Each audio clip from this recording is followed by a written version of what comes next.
आपण पाहत आहात सत्याची बाजू मांडणारं हक्काचं न्यूज चॅनल M24 तास।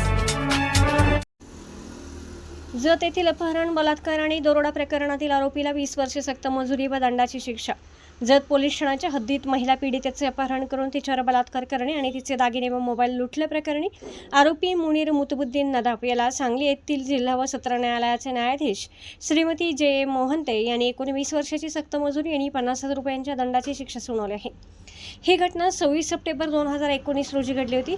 पीडित महिला ही जत येथे जाण्यासाठी बस स्टॉपवर एकटी उभी होती। यावेळी आरोपी मुनीर नदाफ याने तिला जत येथे सोडतो असे सांगून पांढऱ्या रंगाच्या मारुती 800 कारमध्ये क्रमांक MH12 BP 9414 बसवले। त्यानंतर आरोपीने गाडी निगडी गावाच्या पुढे रस्त्याच्या उजव्या बाजूस पवनचक्कीकडे जाणाऱ्या कच्च्या रस्त्यावरील निर्जन ठिकाणी नेली। तेथे पीडितेच्या गळ्याला चाकू लावून जीवे मारण्याची धमकी दिली व तिच्यावर जबरदस्तीने बलात्कार केला। यानंतर आरोपीने पीडितेच्या कानातील सोन्याची फुले, साखळ्या, बुगडे आणि मोबाईल काढून घेतला होता। या प्रकरणी पीडितेने जत पोलीस ठाण्यात तत्काळ तक्रार दाखल केली होती। सदर खटल्याची सुनावणी सांगली जिल्हा व सत्र न्यायालयात पार पडली। न्यायालयाने आरोपी मुनीर नदाफ याला कलम 376 अन्वये 20 वर्षे सक्त मजुरी आणि 50,000 रुपये दंड न भरल्यास 2 महिने साधी कैद, कलम 392 दरोडा लूट अन्वये 7 वर्षे सक्त मजुरी आणि 50,000 रुपये दंड न भरल्यास 2 महिने साधी कैद। न्यायालयाने दिलेल्या आदेशानुसार आरोपीने दंडाची रक्कम भरल्यास ती रक्कम पीडितेला नुकसान भरपाई म्हणून देण्यात यावी, अशाप्रमाणे शिक्षा सुनावली।